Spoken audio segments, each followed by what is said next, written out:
Good afternoon, everyone. As you'd have noticed, we are talking about India's defense leap forward. We have had, I think this New Delhi at the moment is buzzing with several conversations. We have just finished one ourselves at Observer Research Foundation, the Raisina Dialogue, and it's wonderful to be on a platform where we can discuss defense, because that is a very interesting part of the India story. That is at the moment transforming India's approach to the world and world's approach to India. And we are very privileged, I am very privileged to be discussing this with some of the pioneers in the field at the moment. So thank you all, and thank you all for joining.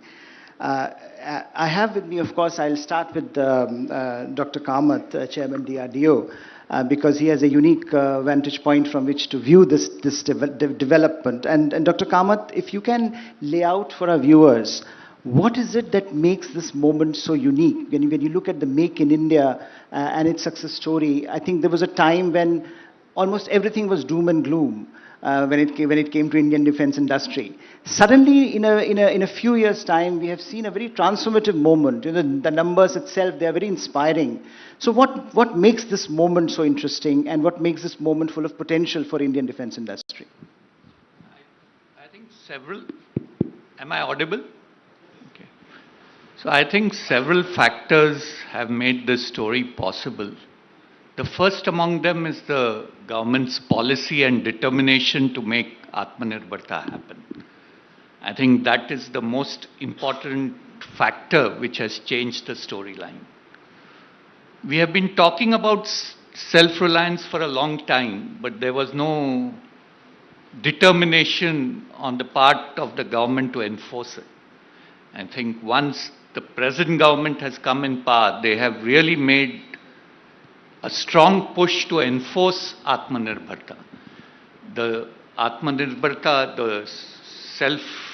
the lists which the government has published, which now the services have to buy from Indian companies, that has now given a push for the Indian industry to really invest and start making systems within the country. Also, the speeding up of the acquisition process through the DAP 2020 has given this fillip for this process. So I would say the key factor which has resulted in the optimism which is currently seen is the government policy and determination to make it happen.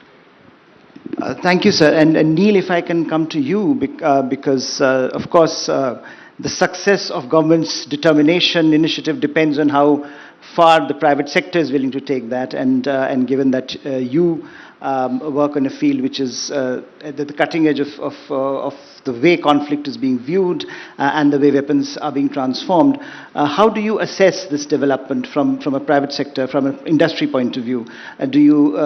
The determination that Dr. Kamat was talking about, how does it manifest itself when it comes to the private sector? Sure. So I represent Asteria Aerospace, which I started about a little over 10 years ago to design, develop and manufacture drones in India. And the reason for starting the company was also similar. It was to reduce India's dependency on importing such technology from other countries. And I think back in 2012 when we started out, it was a very different time. The market was not there. The intent from the government, I think, was also not there. But since, I would say, about 2014 or 15, there has been a remarkable shift in the way the government has viewed the private sector in defense.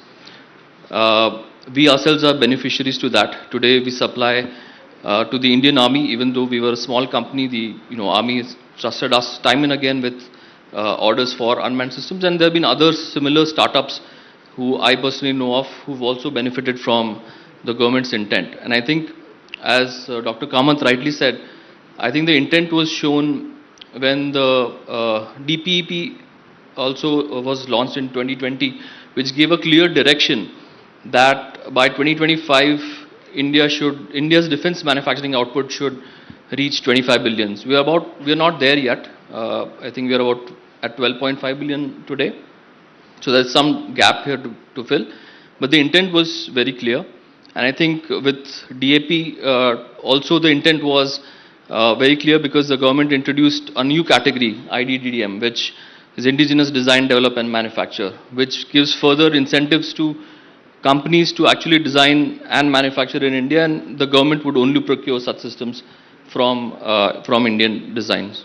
So I think the intent has been clear, and I think we've also been beneficiaries of that through the years. And then Preeti, would you agree with that? But first of all, I mean, this is very, very inspiring what you are doing, and I think this all-woman unit that assembles and manufactures all the lethal and non-lethal weapons that you have encouraged and that you have nurtured, I think that deserves to be told to this audience. So I would really like you to first tell that side of the story, and then I think take on the conversation from what Neel was suggesting. We want to be part of the defense manufacturing story of the country. Yes, when Honorable Prime Minister made this Make in India call, it was a call to action for us. It was not just an intention, it was a call to action, and today it is a reality for us. And increasingly, we live in a world which is borderless in terms of technology, innovation, education, and it is imperative that we have to work harder to ensure freedom and security of every citizen. So Atmanirbharta is a necessity, and it's just not a word. So yes, we thought that this is our capability. We come from a small place called Rajkot, and there is a lot of metallurgical prowess that's present in that space, and we are sort of trained to do the kind of work that we do. And the all women engagement, which is very, very inspiring, yes. Yes, so as I said that I come from a place which has metallurgical capabilities, and the place is known for diesel engines and automobile parts, etc. So now we trained ourselves into manufacturing of metallurgical components, and today we are part of the defense story. And you would concur with Neel that the initiatives in the last few years have accelerated the pace of innovation in your sector as well, and given No, you absolutely. It's the Prime Minister's initiative of Make in India, Atmanirbhar Bharat. So the first call was, of course, for the entire manufacturing sector, and then the defense sector was open to the private enterprise. So all of us, including Neel, there are a lot of us, we jumped into this sector, not knowing where it is going as a business, but we want to be part of the defense story of the country, and that's why we are here. Yes, and I think that has gradually changed the defense story as well of India. I mean, we have heard from three individuals who are part of this process in India and how they are shaping that story. But let's go to Dr. Gyang for his look at this from outside in. How do you look at this story? I mean, do you see a change from you are a defense analyst yourself. You look at the defense trends across, in particular in Asia. How do you see India's story? Has it changed for you, that something has changed in the country, the way you perceive India's defense sector? What are some of the trends that you are witnessing looking at it from outside? Well, in Southeast Asia, we often say that in order to succeed, you would need to have a good combination of three things. The first one is the right capability. Second is the right market demand. And the third is the right moment. So I think my fellow panelists already laid out very, very well the Indian rising capability in the defense sector. So I think the second thing is about the right market demand. So India actually sits beside all of the biggest arms importer of the world. 6 out of 30 largest arms importers are from Southeast Asia. And as we already know, recently there have been a lot of deals between Indian companies and the Philippines, Indonesia, and Vietnam, and even Thailand maybe in the future. So I think we have a very good condition for India to export small arms to Southeast Asia. Especially Southeast Asia is very rising economy, and they are more willing to spend more on arms. And given countries like Vietnam, for example, every year we are willing to spend from $2 to $5 billion US of arms, and they also want to sustain the arms import, especially given the reason after the Russian invasion of Ukraine, where U.S. sanctions against Russian suppliers make it very hard for Vietnam, Philippines, Indonesia to keep importing Russian weapons. And also, the way that Russian weapons are showing on the battlefields are not really, good promo for their weapons as well. So that's why many countries in Southeast Asia are trying to diversify the arms supply. And India is one of the, very big potential exporter for that, because in the end, it's very important when you want to import arms from any country, you must have a political trust. So India, if you look at the big geopolitical picture in Southeast Asia, countries like Vietnam, Philippines are aligned with India in terms of wanting to pursue strategic autonomy. We don't want to be on the side of the US or China. We often joke that we hate the US, but we're afraid of China. So in the end, we want to have a new strategic partner coming in and provide some kind of long-term commitment to the security environment in Southeast Asia. And India, of course, plays very well into that. And secondly, given the ongoing conflicts as well, it's very important for countries in Southeast Asia to have a cost-effective, weapons, technological compatible weapons, because most of the countries in Southeast Asia, they import most of the arms previously from Russia. And because of that, so it's easier for them to buy weapons from India, where it's more compatible with the already existing system in countries like Vietnam and the Philippines. So for that, I think it's the right moment for India to push for the initiative to be more present in Southeast Asia in terms of providing arms and maintenance for countries in the region. Not only because that India can become an alternative provider of arms to Russia, but also India can play a much more secure, much more peaceful role in order to guarantee the peaceful environment in the region. So in a nutshell, both the Russians and the Chinese are helping India in becoming a major defense player. But and that's good to hear. Dr. Kamat, I mean, we have talked about, and I think we have two stakeholders here. You are from the state, as we broadly define it, and to private sector. And of course, from the outside in, it looks very positive. When you look at some of the ambitious targets that are being set now, going forward, what do you worry about? What do you think are the challenges? Of course, we can all say that sky's the limit and we'll do very well. But what are the immediate structural, institutional challenges that you see that may be a bit more challenging than usual?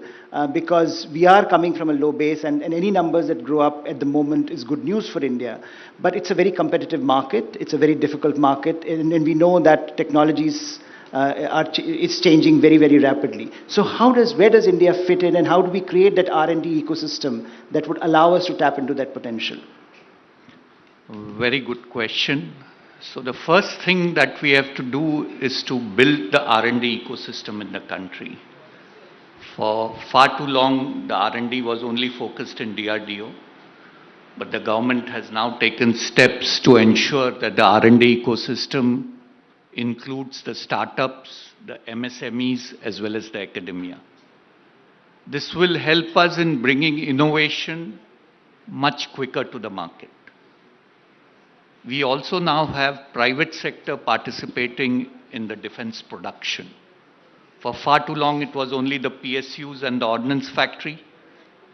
Now that the private sector is getting in, they will bring in not only the needed dynamism, they will bring in the ability to produce the systems quicker at a more cost-effective manner, as well as with better quality.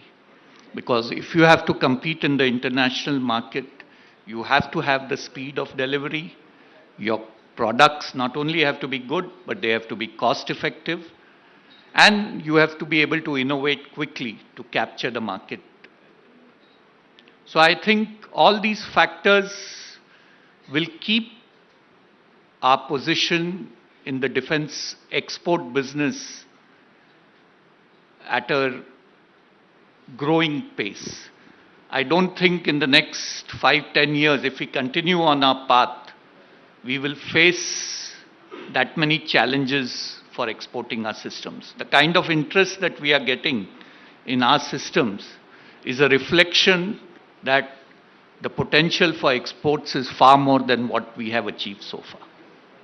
Yes, and it's a very interesting geopolitical moment as well. And I think, as Dr. Gyang was pointing out, that India tapping into that aspect as well, where trust-based partnerships are becoming very important, and trust-based engagements are key to our ability to shape the defense market as well.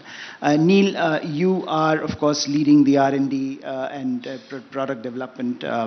And therefore it would be interesting to hear from you as we talk of developing that R&D ecosystem in the country that had been missing in the past.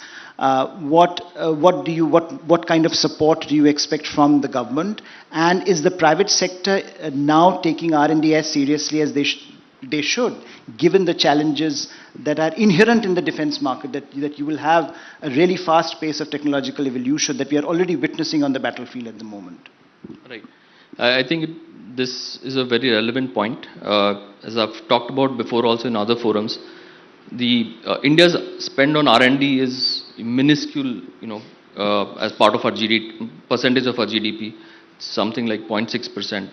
Whereas if you look at, all the countries who've achieved, major self-reliance in defense and even are exporting widely, I think they spend 4 to 5% of their GDP on R&D.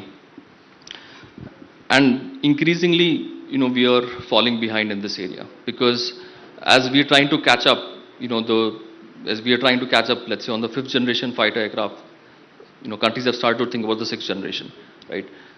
So I think there has to be a really strong impetus on this sector, and especially on the deep tech areas, right? I think even the defense minister talked about it: space, unmanned systems, AI, cyber security.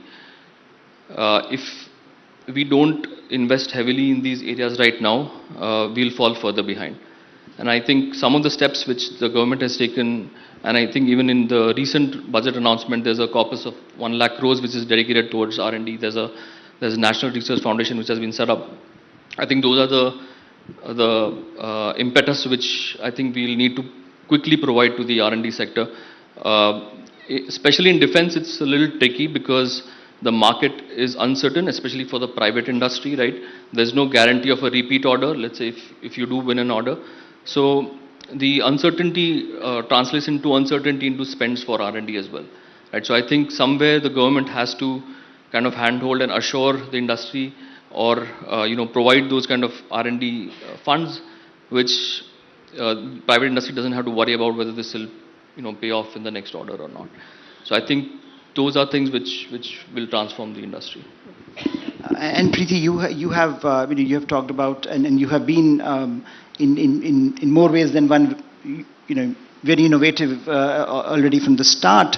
But when you look at Make in India and the whole government support to the Make in India initiative, how do you see that spurring, what has your experience been, whether it has spurred innovation in MSMEs and startups? Has that been your experience on the ground, that we are looking at innovation now from the bottom up happening much more rapidly than perhaps it was happening in the past? And given that defense industry relies on innovation more than perhaps any other industry, given what is happening around us, do you see the support of all stakeholders coming together and making that possible as far as your experience is concerned? Yes. Today, the approval process is fair and balanced, and the process itself has opportunities. You see, so today I'm a small company who has a license to manufacture a whole plethora of small arm weapon systems that nobody could ever imagine that I could get such licenses. Having said that, yes, the government impetus is there for approvals. What Neel said is that the research and development really needs to become massive. We need to graduate from, just being replicators to becoming innovators. And since I come from the manufacturing, hands-on manufacturing, I have a couple of things that really need to happen.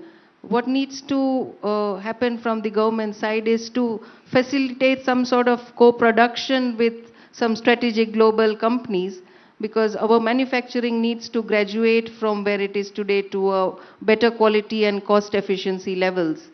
Also, there should be very targeted and focused cluster development where the skill sets are present, because the skill sets and capabilities may be all across the country.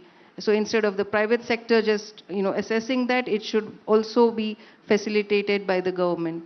So these are the couple of points which we need to address: quality, cost efficiency, the scales of production, and of course definitely innovation. Dr. Kamat, in that regard, what Preeti was mentioning, which I think is an important point about co-production and co-development and bringing in global stakeholders, we have had some problems in the past. And now we seem to be turning the wheel around and making, when you look at major global stakeholders now increasingly using co-production and co-development and coming to India and making their frame of reference. In terms of partnerships, in terms of the ability of India to attract multiple partners, which we are witnessing on the geopolitical front, does that give India an advantage? And are we really making the most of that advantage in the defense sector? I think co-production is good, but I think it should be co-development. Because unless you co-develop the ability to improve your product in the future, develop new technologies to take your defense capabilities to a higher level, will not happen. So though I agree partially with what Preeti said, co-production is just a temporary solution. It's not an answer to become self-reliant. And therefore, are we emphasizing on co-development more? Yes. And we nowadays talk only of co-development, not co-production. Dr. Gyang, so in that sense, when you initially talked about India as a more reliable country and as a country with few of the political problems that often get associated with some other countries when it comes to defense engagements, how far do you see that receptivity? I mean, you mentioned a few countries in Southeast Asia, like Vietnam and Philippines in particular, very receptive to India. But is this is the ambit of these like-minded countries expanding, and the perception of Indian defense market changing because of certain successes that we have had, or is it still a case of wait and watch? Well, I think India and some Southeast Asian countries, Indonesia, Vietnam, Philippines, are members of the non-alignment movements, and we actually probably have one of the best relationship ever in the global world order right now. So I think the trust is there, the opportunity is there. But I also want to emphasize that the competitiveness for the arms market in Southeast Asia also very high. So after the Russian invasion of Ukraine, we have seen a surge in arms exports from South Korea, from France, from Israel to Vietnam, Philippines, Indonesia. And so they also try to fill the void left by Russian weapons. And so it's also very important, I think, for Indian exporters to look at that, to pitch themselves into the demand of countries like Vietnam, which really need a very strong, coastal defense system like the BrahMos, which India already sold to the Philippines and agree with Indonesia, and also more cap weapons that cost effective and suitable for smaller countries to defend themselves in light of the very uncertain and very increasingly precarious geopolitical environment, especially in the South China Sea. So for us, Southeast Asians, we also perceive that India has a strategic interest in the South China Sea, but doesn't have a strategic ambition there. So it's easier for us to actually, cooperate in that sense. And even before, before the great power rivalry that we're having, right now, Vietnam, for example, sent a lot of personnel to India for training in naval exercises, pilots, and also I believe that because of proximity as well, it's easier for Southeast Asia to actually keep the maintenance after buying Indian arms, and also easier for us to send our strategic personnel to India for learning to co-develop arms and to better keep the security of Southeast Asian region a more secure and a more peaceful place in light of the uncertainties that we are facing right now. Yes, so I'll come to Neel. Neel, he has, he mentioned something very interesting about if you want to be a defense exporter of the kind that the targets that you have set for yourself, you also have to look at it from the perspective of the buyer, right? So, in a sense, there are competing requirements at the moment on Indian defense industrial sector.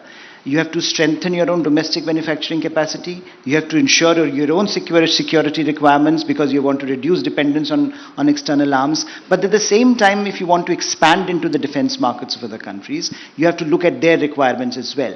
How do we get that balance right? It's a big question, but I take a stab at it. Right. So I think, India imports about 10 to 11% of global arms, right? India is the largest importer. I think the first thing we have to do, and I think the government has rightly said, is strengthen domestic manufacturing. Only once you strengthen your domestic development manufacturing, can you think of exports, right? So how can we cut that number down, to a low enough number where we become a net exporter? So I think the very first thing that has to be done is, we are on the right track. There's positive indigenization lists. Right, the government is only looking to buy from India. That's definitely going to strengthen our domestic ecosystem. And I think then you start looking at outside. Once you've kind of, proved your products out here in the Indian market. And I think the Indian market is very challenging. Right, we have very high altitude, terrain. We have desert. We have a long coastline. You don't find these requirements globally. Right, once you've kind of proved that this product works for the Indian Defence Forces, it's ready to be exported. And I think the huge opportunity which exists is the export market right now. Even though India's exports have grown from, let's say, about 700 crores 10 years back to now 15,000 crores, that's still, 0.2% of global exports, which is happening. China does about 5% of the global market as exports. I think once you start tapping into the export market, and the potential to expand there is huge, right? Then you can start to feed back even some of that revenue into your R&D and even strengthening the ecosystem further. So I think that the potential is huge. I think we are definitely on two tracks. One is strengthening and then exporting, but I think they go hand in hand. I think that's. Dr. Kamat, we are running out of time, but I'll give the last word to you. The same question, in the sense that this is a huge issue, and we have immense defense requirements at home, and we are trying to sort of solve those problems by building up our defense manufacturing capability. But we also have our partners abroad who are looking at India, as Neel said. This is a unique moment of opportunity for India. How do we resolve that dilemma? Is that dilemma to be resolved, or we have prioritized, of course, at the moment, domestic capability enhancement, and the two can go together? I think the two can go together. If you strengthen your domestic ecosystem, the exports will come naturally. And as India's stature grows in the world, people also import to get that, a support from a strong country. So there is a lot of diplomacy and politics also in imports. A lot of times India imports from specific countries to build the diplomatic relations. So as India's stature grows in the world, imports from India for those countries will increase. So I think there is no dichotomy in strengthening your domestic sector. As the country's domestic ecosystem improves, as the country's GDP improves and the country becomes a developed country, the exports from India will naturally increase, not only in defense, in all sectors. And that's a fantastic point to end this conversation on, because I think what Dr. Kamat was mentioning is that defense industry, defense exports, and the entire defense capability is always linked to the strategic ambitions of a nation. And as we are looking at enhancing India's global profile, India's defense industry is going to be an enabler in that process. So thank you all to all the panelists, and thank you all for joining us in this conversation. Thank you. Mr. Pan, can I request you to honor each of our panelists with a memento? It's coming.